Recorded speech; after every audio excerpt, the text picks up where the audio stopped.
So, you want to build a woodwind instrument. Easy, right? Just a tube with some holes in it and some key work. No, it's really not. So this is going to be the Greatbassoon update number 2. Where is the project right now? Well, you might have seen the last update I did that I have the an upper wing, a complete wing joint here. However, the result is that this was half a step flat. Okay, so that means back to the drawing boards, and quite literally.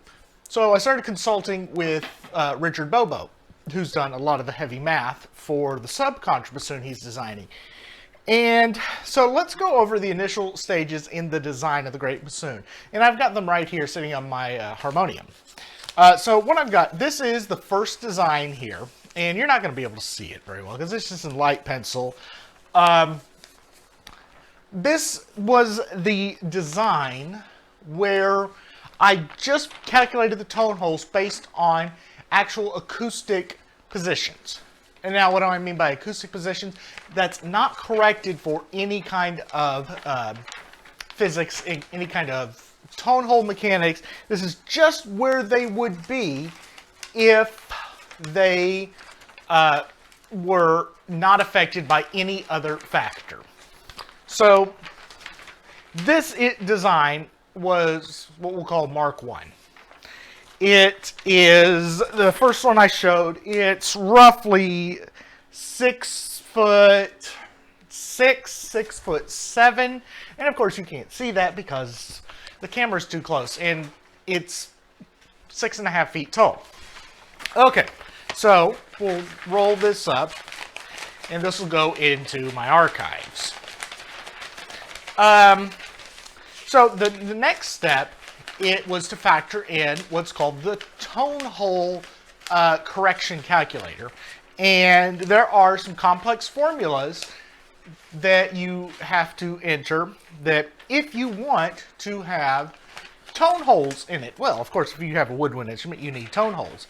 And some nice people have figured out that there are some formulas that you can enter, and you correct the positions for each tone hole. Great, fantastic. So that is what I did here on the Mark II. And the Mark II is what I thought I was going to use.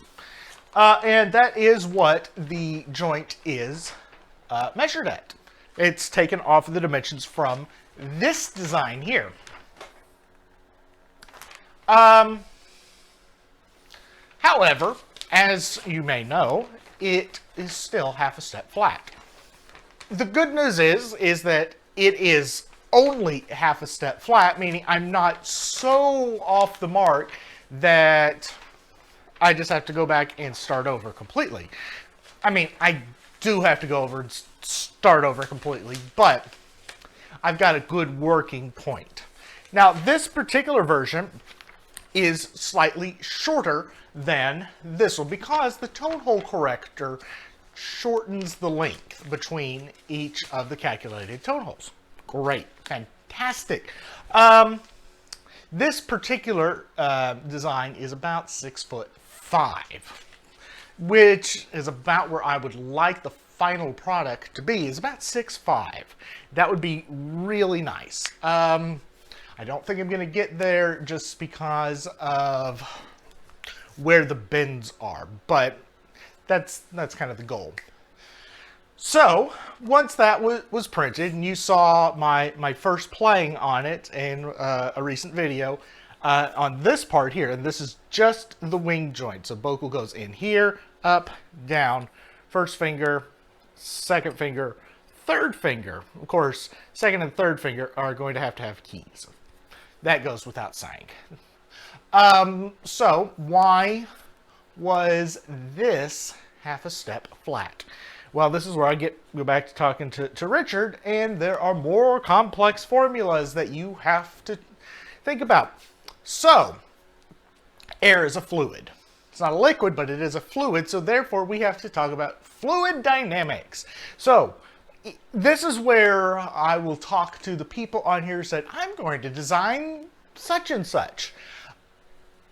If you do not have a firm grasp and understanding of mathematics through at least pre-calculus, trigonometry, you're not going to be able to do this, because it gets to be extremely complex math where you are finding angles and tangents and, you know, having to keep a steady cone size throughout this, and there are so many different variables that you've got to have a really firm mathematical background and a good physics background. Now, unfortunately, my personal physics background is pretty poor.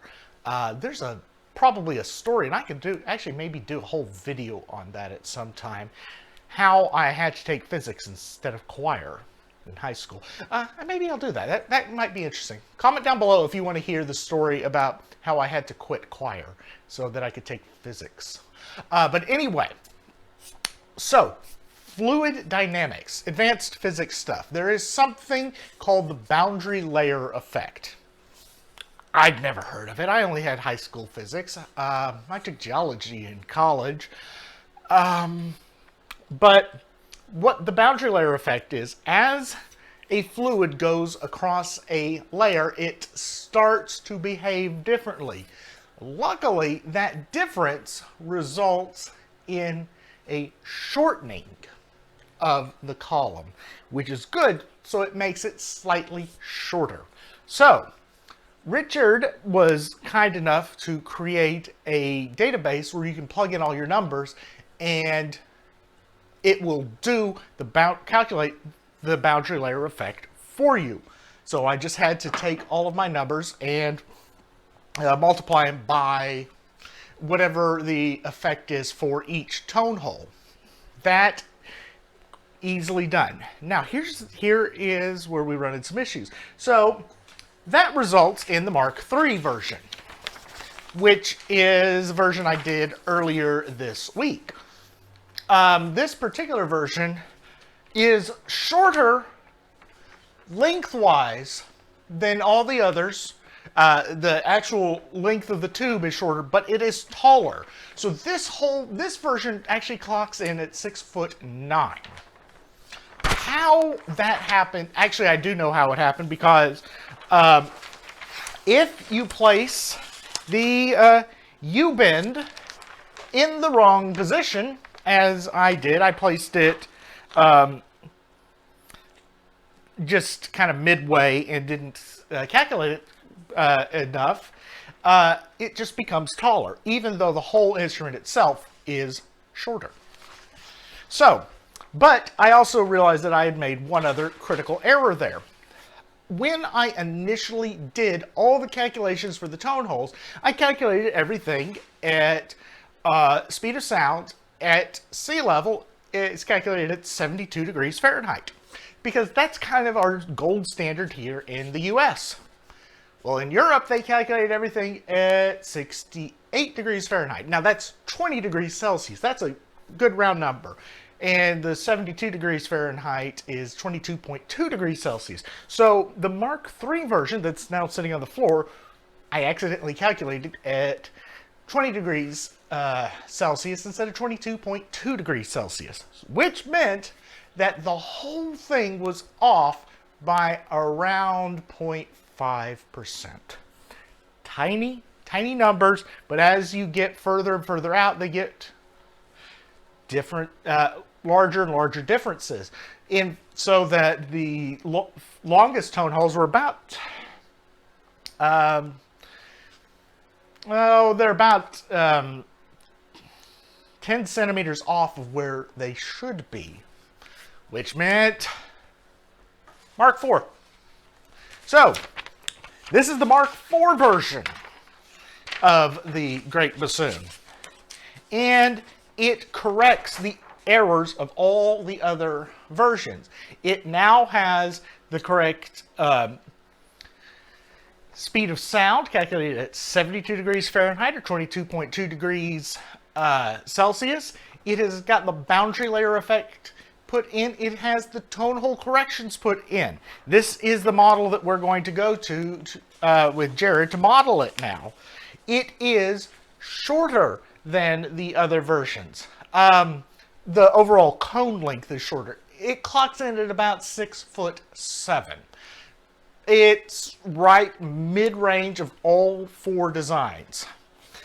But there's it, and everything on here is just slightly smaller. It's all just, you know, if I put these up next to each other, you wouldn't be able to tell much difference.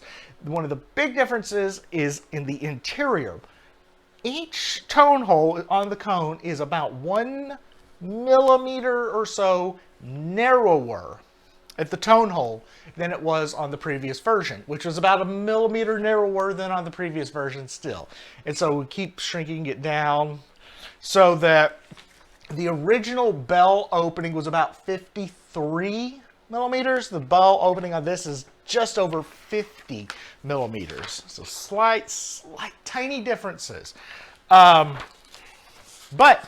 this is a fully calculated version. It has all the math worked out on it. I can zoom in and I bet you could probably see all of my chicken scratch on it. But when I am able to compare the printed joint and then the new Mark IV joint, I'm able to finally see that, yes, this is quite a bit smaller. I mean, we're talking overall, there's probably about this much difference just height-wise, which is actually double that because this is, of course, bent over. That is the exact right length I need. And once we go to design this, the Mark IV version, then I have a feeling we will be very close to what we need to be. So the next step is Jared and I will get together. We will start mocking it up in the CAD program. I'm slowly learning CAD, but it takes a long time.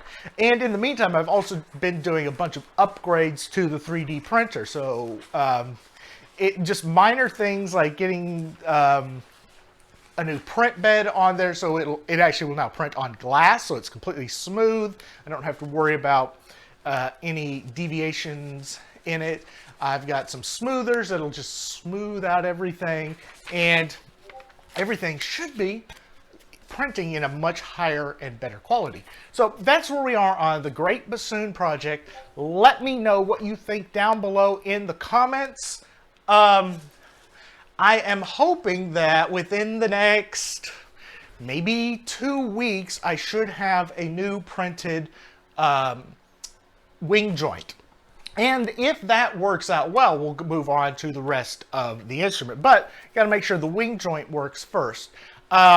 With all this, of course, the vocal is going to be a bigger challenge, but that's a separate build there. The vocal will not be 3D printed. That has to be done out of metal. So anyway, let me know what you think. And again, if you want to design woodwind instruments, at least minimum of pre-calculus and a good amount of physics. There's a lot that goes into this, and it's not as simple as you think it is. It's a lot harder. Each one of these drawings, by the way, takes like 3 hours just of the drawing. That's not with the calculation. So all told, there's like 12 hours worth of drawing in what I just showed you. So it's a lot of time, a lot of math, and this is just step 1. So this is why it's going to take quite a long time.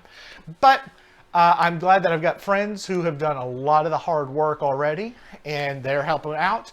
And until next time, I'll keep you updated on the Greatbassoon. I've got some other video ideas that I am working on. So I'll talk to you later.